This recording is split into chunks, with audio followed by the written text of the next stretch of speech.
Tot seguit anem a parlar de tota aquesta terminal de càrrega i descàrrega, per tant, què millor que portar aquest taller que tenim de contenidors també per als més petits, els més menuts i també la gent gran. Per tant, gràcies als companys d'Events que han fet un trasllat, ja si el Mahoma no va a la muntanya ve a Mahoma i nosaltres hem mogut aquí tots aquests elements. Clar que sí. En aquesta xerrada que ens durà uns 30 minutets a parlar del funcionament d'aquesta terminal de càrrega i descàrrega de manera eficient, òptima. Com funciona? Serà una xerrada a tres bandes, escoltarem veus enteses de la matèria d'aquesta terminal de contenidors del Port de Barcelona de manera clara, concisa, senzilla, fent pedagogia i sobretot divulgació d'una feina que ja històrica, ja ve d'ençà i sobretot com s'adapta als nous canvis, com també, encara que sembli només una maquineta, hi ha molt a tenir en compte al darrere de tota aquesta operativa. Per tant, i sense més preàmbuls, demanem que ens acompanyin aquí a l'escenari. Ens en faltaria una més, sí, una butaca més. No sé si els companys la tenen controlada. Deuen anar... aquí la tenim, molt bé, bravo. Aquesta càrrega i descàrrega, que ens n'hem fet un far, Allà, si vols, perfecte, company. Com et dius? Pau. Gràcies, Pau, i la resta de companys d'Events.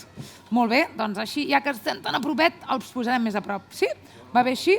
Genial, un palet més endavant, potser perquè el tema d'il·luminació, que no se'ns enganxi amb el LED darrere, perfecte.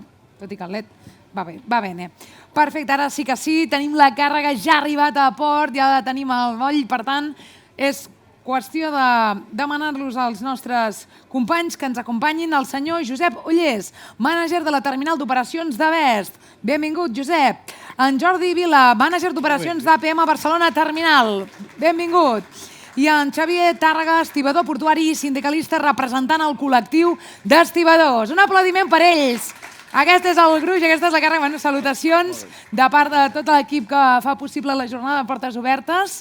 Doncs amb aquest passador que anirem passant, i mai millor dit, per poder conèixer, si em permeten, doncs seiem, ens posem còmodes per poder abordar aquesta matèria. Ja ho hem vist, us hem portat la càrrega, la mercaderia ja la tenim. Ja la tenim aquí. Arribar d'aquí, tot el procés que hi ha al darrere no se'ns pot escapar i ens agradaria conèixer-lo, ja que estem fent un exercici de transparència, d'honestedat i de poder fer pinya amb el sector. Ens plantegem començar amb en Josep Ollés, si li sembla, per poder aterrar aquest procés. Farem una presentació molt ràpida. Jo estic de cap d'operacions a la terminal de Best. Sí. És una terminal semiautomàtica.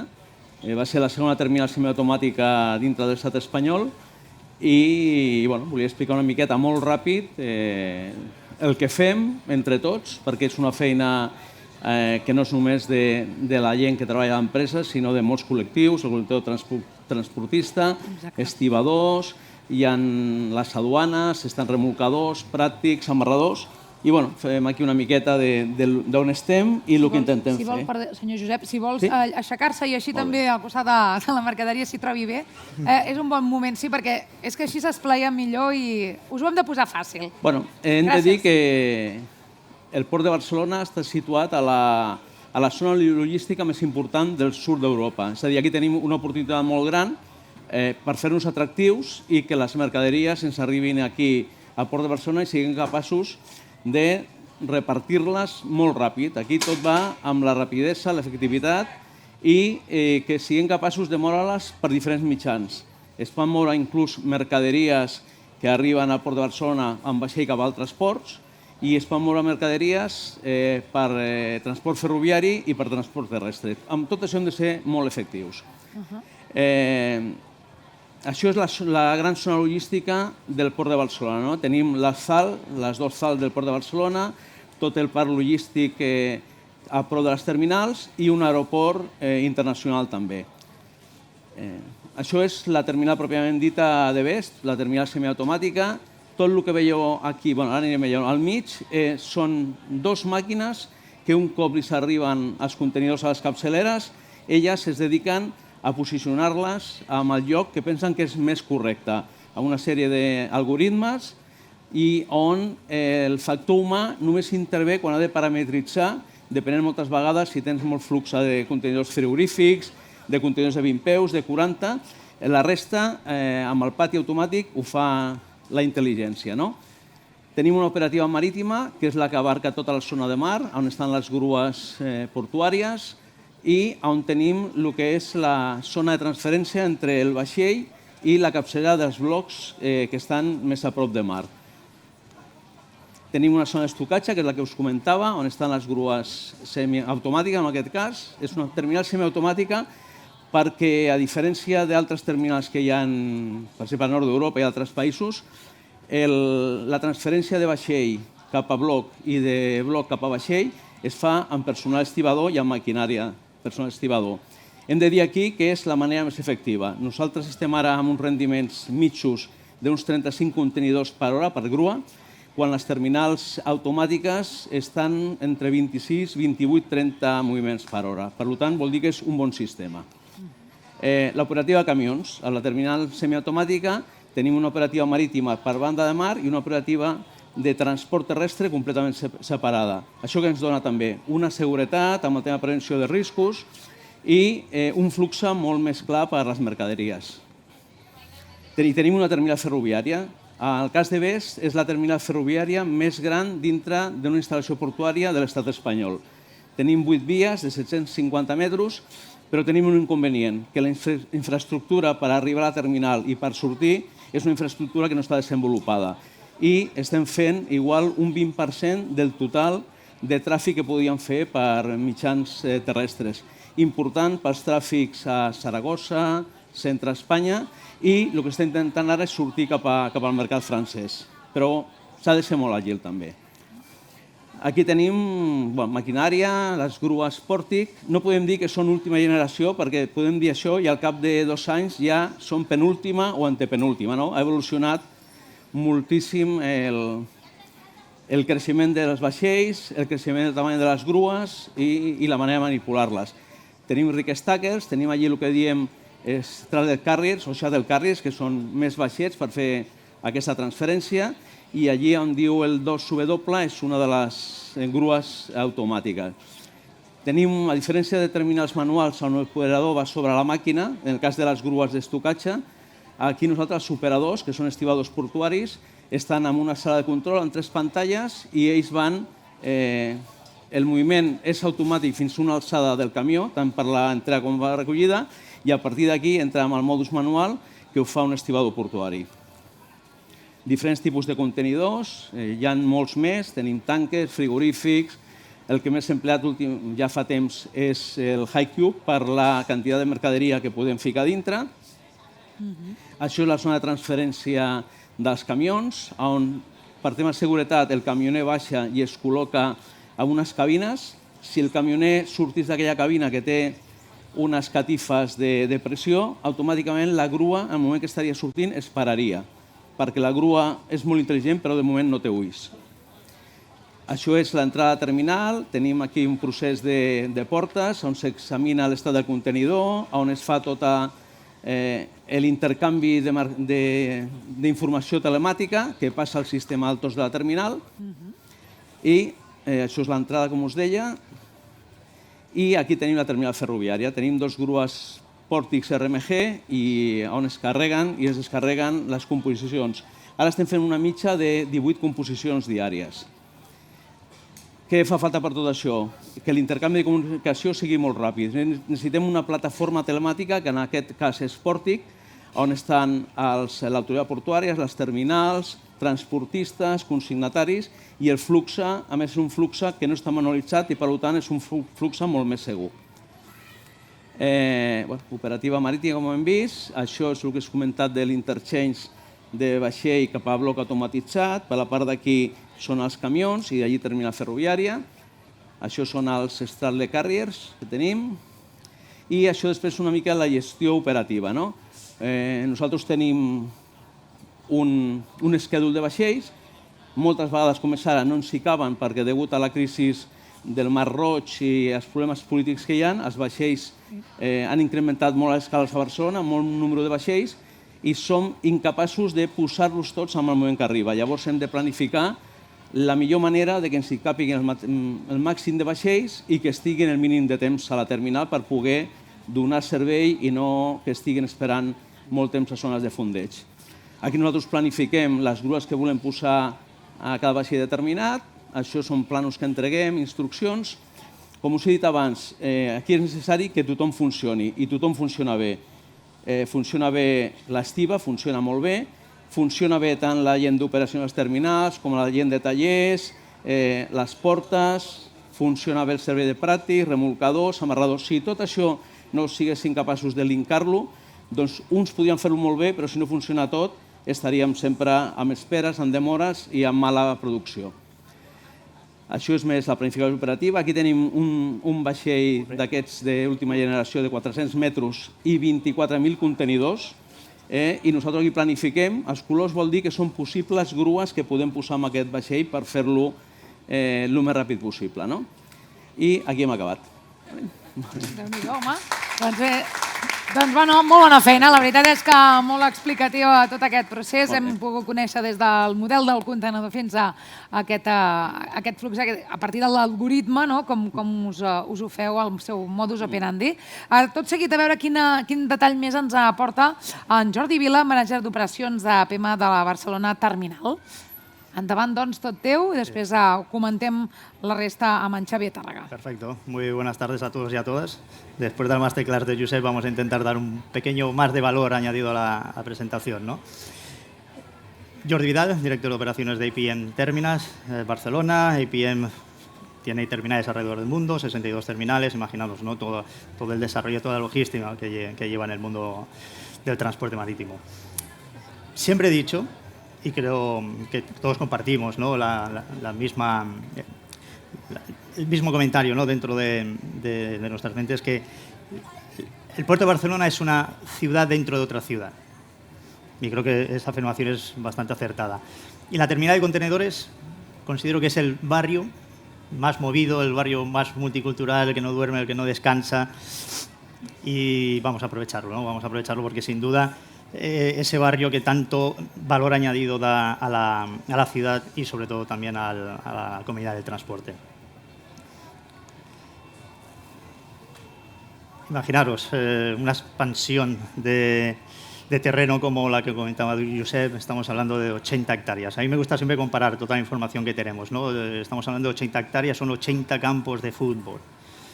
Somos unos privilegiados de trabajar. Cada día es distinto al día anterior. Vista aérea, tenemos el privilegio de estar cerca de la ciudad, tenemos los mejores amaneceres que tenemos de aquí de Barcelona, ¿no? El este, el sol, espectacular. ¿Y cuál es la energía que mueve toda la terminal de contenedores, toda la comunidad portuaria? El contenedor. ¿Y de dónde viene ese contenedor? Mayoritariamente del buque. ¿Y cuántos contenedores pueden caber en un buque? Estamos hablando de 20.000 barcos de última generación, 20.000 o 24.000 contenedores. Por semana estamos diciendo que están moviéndose en las terminales entre 15.000 y 20.000 contenedores. Buques más pequeños, más grandes. Estamos hablando de buques a lo mejor de 100 metros. O sea, tenemos en mente, ¿no? la prueba reina del atletismo de 100 metros. Pues imaginaros los barcos que están viniendo al puerto de Barcelona y a las terminales. Casi 400 metros de eslora. Entra también por transporte terrestre. Estamos hablando de más de 2.000 transacciones de entrada y salida de las terminales a través del transporte terrestre. Y luego del transporte ferroviario. Estamos hablando de 12, 14, 16 composiciones diarias. De aquí nos nutrimos las terminales y, por supuesto, la ciudad. Importantísimo también lo que avanzaba Josep, la infraestructura. Sin infraestructura no hay terminales, no hay puerto y la ciudad penalizaría una barbaridad. Estamos hablando de una línea de atraque de 1,5 kilómetros para atracar 3, 4, 5 barcos en función de la eslora. Necesitamos las grúas, porque sin grúas no podíamos descargar nuestros buques.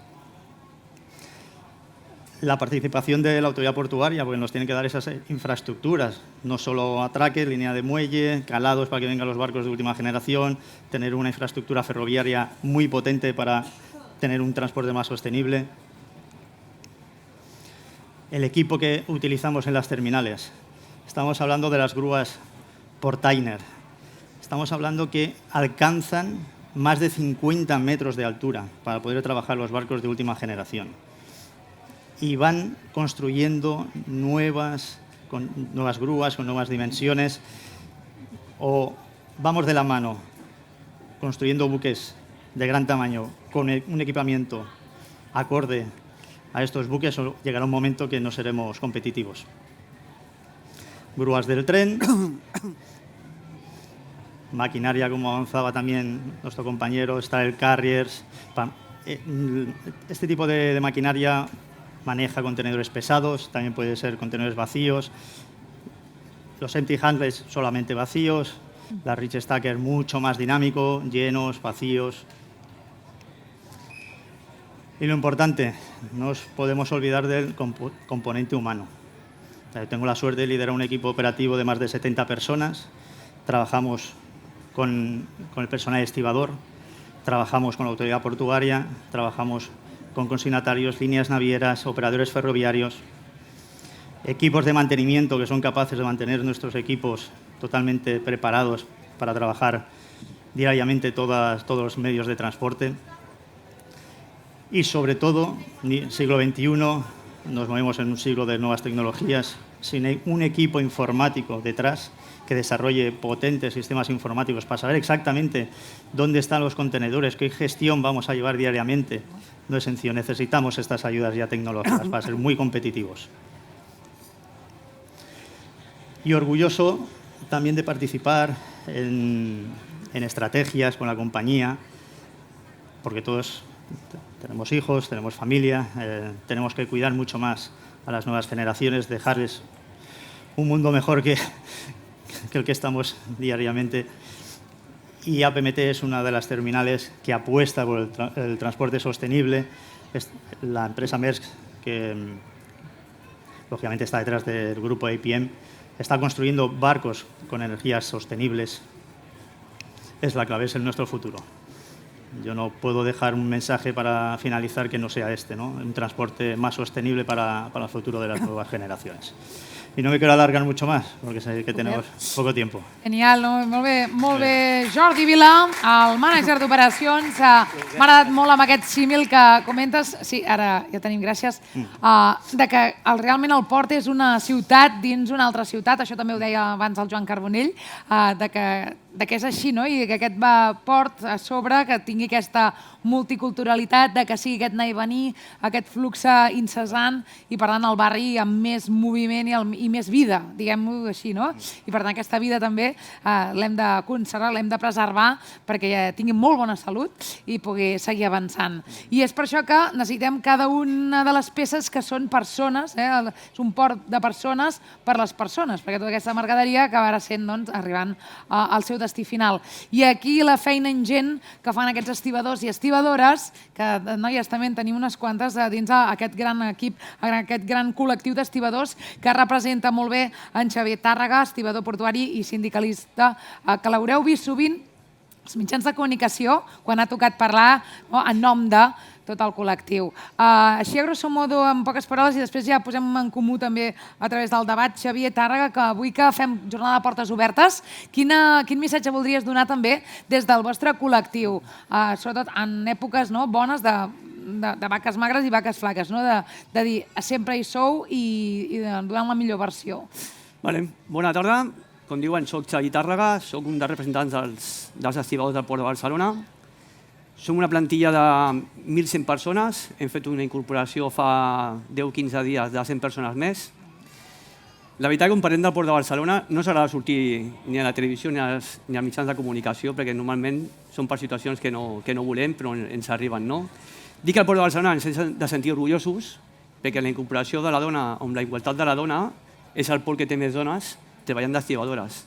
Hem trencat el tabú, anem a prop on la nostra idea és pujar per sobre el 20% de la zona de plantilla. Aleshores, si vostès fan números, avui en dia tenim més de 100 dones en el Port de Barcelona com a estibadores, portant les màquines al mateix nivell que nosaltres de sou, de condicions laborals, de compatibilitat amb la família, o sigui, 100% estibadores com eren fins ara els nostres pares i els nostres avis. Moltes vegades em pregunten, a part de les llegendes urbanes que n'hi ha, què som els estibadors? Estic al costat de dos directors de multinacionals que són amics, porto amb ells treballant 25 anys. No he portat un PowerPoint, la veritat que no sé de portar, però som, com diguéssim, el pilot de Fórmula 1. el típic Fernando Alonso, no? Fan inversions al Port de Barcelona en maquinària semiautomàtica, en maquinària manual, com aquí tenim una, i som els encarregats que amb la planificació que fan les terminals de dur a terme la feina. Ells fan l'estudi i la planificació abans d'arribar a la mercaderia o abans de sortir, i nosaltres quan arribem a la terminal agafem les seves màquines que han posat en disposició després d'un treball de formació i duem a terme amb eficàcia, eficiència, productivitat i sobretot amb un entorn cada vegada més segur, i hem d'agrair tota aquesta tasca per carregar els vaixells, descarregar els vaixells, carregar trens, camions i demés. Estem parlant d'un entorn que, gràcies a Déu, canvia molt i molt ràpid. Estem parlant de vaixells de 25.000 contenidors, o sigui, 25 camions a sobre un barco, i el que la nostra tasca és, amb les eines que ens posen a la mà, dur a terme la feina tal com les terminals diuen i planifiquen. I això perquè, segons comentava el Josep, 35 i escaig contenidors per hora, no? Aquesta freqüència, vinga, que no pari el ritme. Això, doncs, gràcies també per aquesta aportació de valor, Xavier. Ara, a veure si ens dona temps en uns minutets de dir, davant d'aquesta realitat, davant d'aquesta operativa, quins desafiaments feu front, una terminal de contenidors a nivell capacitat, infraestructura i regulacions, sobretot. Us heu trobat que hem arribat al llindar, com amb tot aquest hardware, que dic jo, com t'adaptes a moviments i moments de canvis geopolítics com els que estem vivint. Tothom suposo que pensa, uau, i vosaltres, en un moment en què els recursos estan com estan i totes aquestes mercaderies estan tallades, vosaltres, en gabinets de crisi, com funcioneu? Això és una pregunta que us faig jo a nivell personal. Com us trenqueu la banya perquè tot segueixi funcionant igual? Tot funciona igual. En plena guerra. De cara a fora hem d'intentar que funcioni tot igual. Clar. Dintre, amb la situació actual d'una congestió molt gran a totes les terminals, no només dic a Barcelona, sinó a les terminals del Mediterrani, per aquest flux que ha vingut extra al tenir que donar els vaixells la volta pel Cap de Bona Esperança. Què ha passat? Que algunes navilieres, en lloc d'anar... El viatge ja és més llarg, són uns 10-12 dies més llarg, estan deixant fluxos del nord d'Europa a ports. Barcelona és un dels ports que han deixat, València, també Algeciras, per després portar-los amb vaixells, el que deia abans el lloc de vaixells feeders, que són vaixells que alimenten ports normalment més petits, però en aquest cas també estan alimentant ports grans del nord d'Europa. La nostra és una terminal, com us he dit, semiautomàtica, però sense el factor humà tindríem un clitxé que no podíem sortir d'ell. Afortunadament, podem buscar solucions fins on l'espai ens ho permeti d'acomodar la mercaderia al 100% de l'ocupació que pot tenir la terminal. Posar un exemple. Nosaltres avui mateix a la nostra terminal tenim una capacitat de 1.850 contenidors que es poden connectar a dintre dels blocs automàtics. Tenim ara mateix un pic de 2.300 contenidors frigorífics. Hem de connectar-los perquè si no les mercaderies farien malbé i no arribarien al client final. Doncs què en teniu que fer? En el seu moment comprar generadors autònoms i quan no arriben llogar aquests generadors autònoms i crear zones a la terminal en el poc que ens queda on puguem tenir aquests contenidors de manera segura, fent-hi tots els check-ins. El mateix ens passa quan tenim un increment de mercaderies perilloses que han de tenir una segregació.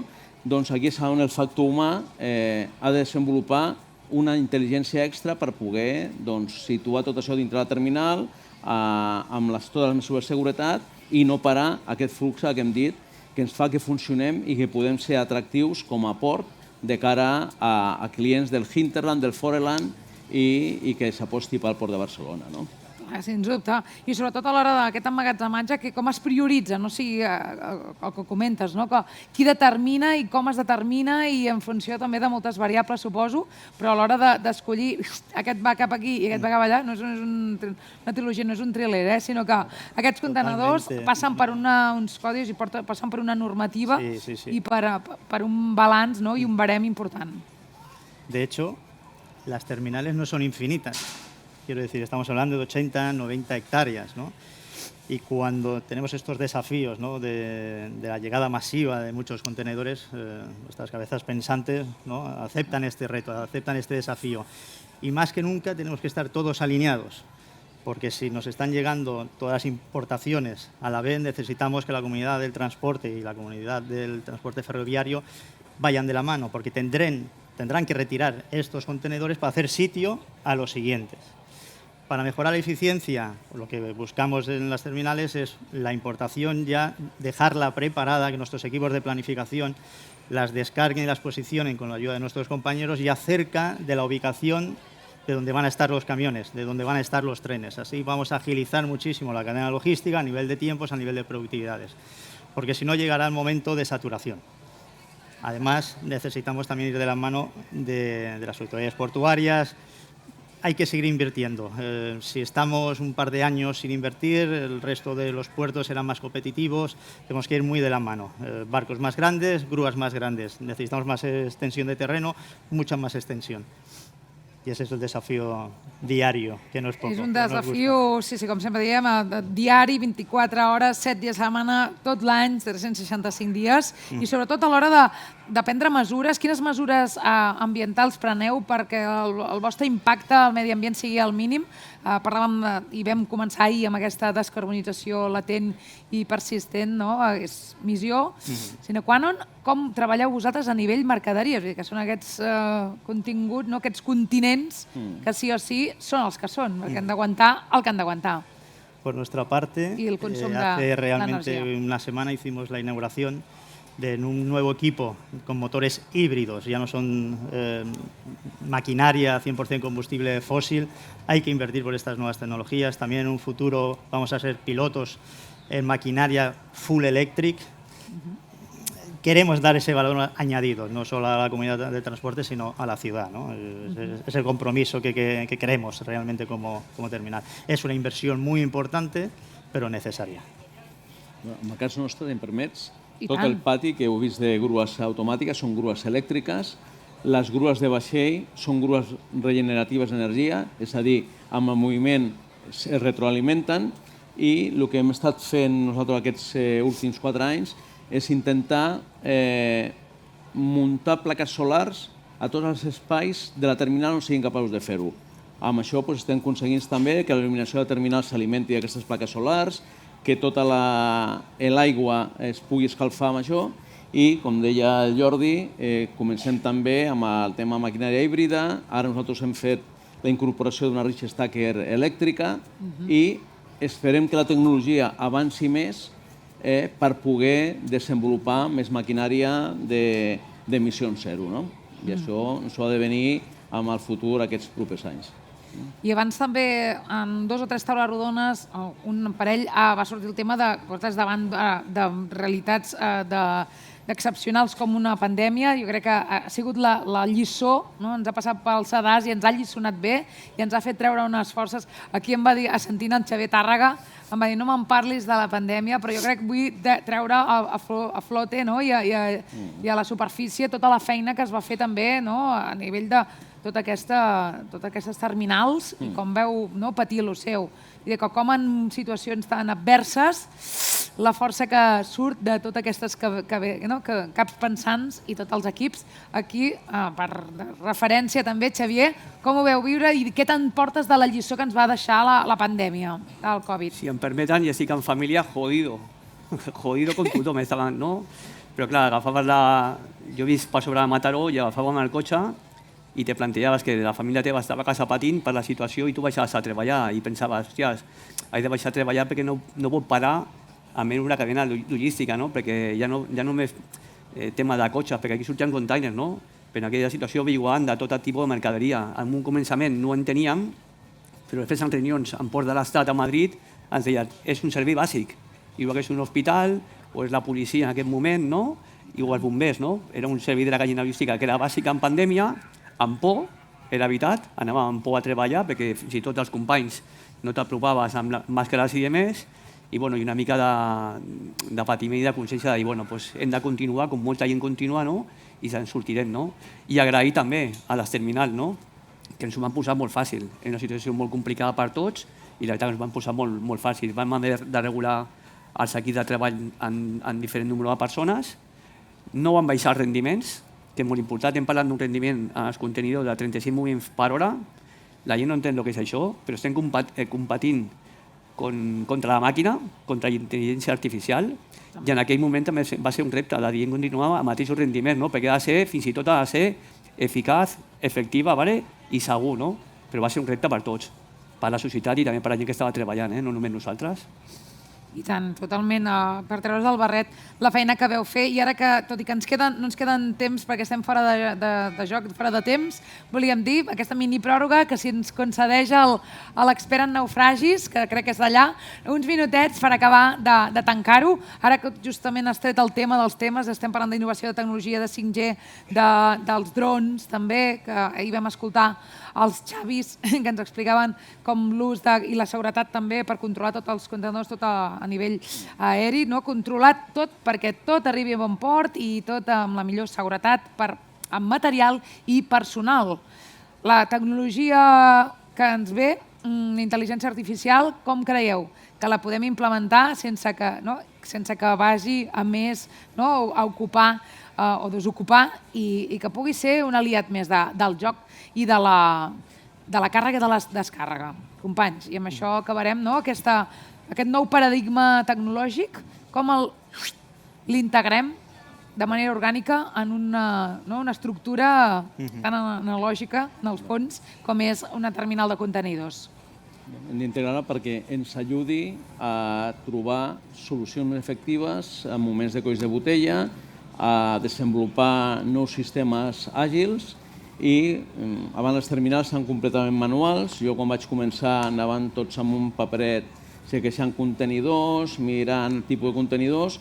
Tot això ara ja està ficat en plataformes telemàtiques, és a dir, la informació és molt ràpida i la intel·ligència artificial segurament que ens podrà ajudar a millorar segurament alguna la planificació dels vaixells, ajudarà segurament inclús a decidir quan un vaixell ve, anem a dir, de Suez cap aquí, que les terminals puguin determinar en quin moment aquell vaixell podrà tenir atraque i aquell vaixell adaptar-se a unes velocitats segurament més baixes per tenir menys emissions a l'atmosfera i tot això segur que la intel·ligència artificial tindrà un paper important. Totalment, ho té tot estudiat, vull dir que sí, que aquí en aquests termes de sostenibilitat també ens ha d'ajudar. Suposo que sí, missatge final que vol donar des d'aquí també, Josep. Está aquí, las nuevas tecnologías están aquí.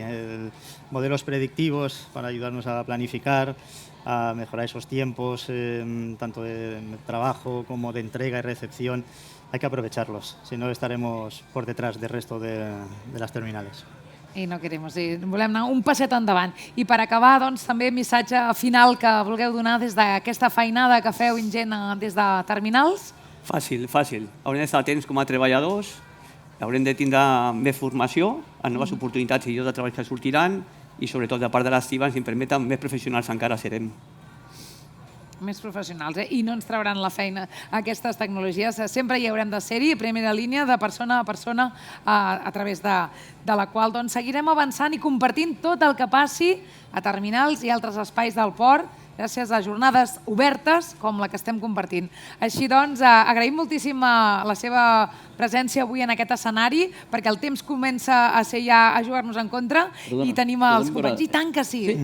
Josep, amb què ens quedem? Va, últim missatge. Ai, sí, tenim una sorpresa final, cert. Tenim aquí un vídeo preparat. És un vídeo que, en el seu moment, no és d'ara, des d'operacions de terminal vam preparar per la nostra pròpia personal, la gent de comercial, la gent de taller, l'alta direcció, del que es fa amb una terminal portuària, el que són operacions. I aquí ens podria servir una miqueta d'homenatge a tota la comunitat portuària, a tothom que està treballant dins del port, des dels cossos de seguretat, bombers, ambulàncies, transportistes, estibadors, amarradors, pràctics, autoritat portuària, i si permeteu posar-lo, doncs... I tant que sí. Amb això acabem i us convido a que us aixequeu per ser part d'aquesta imatge i que podeu gaudir també del vostre audiovisual. Gràcies, companys.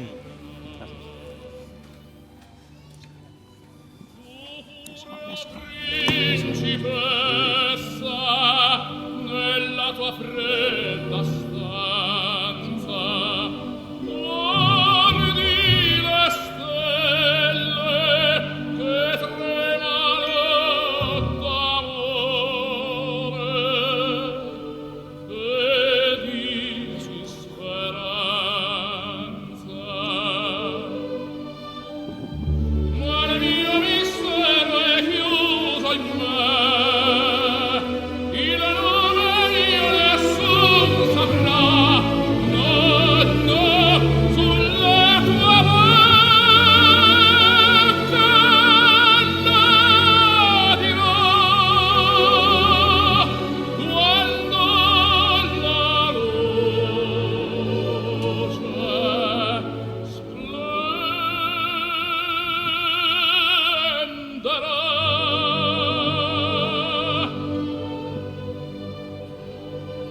bate corno.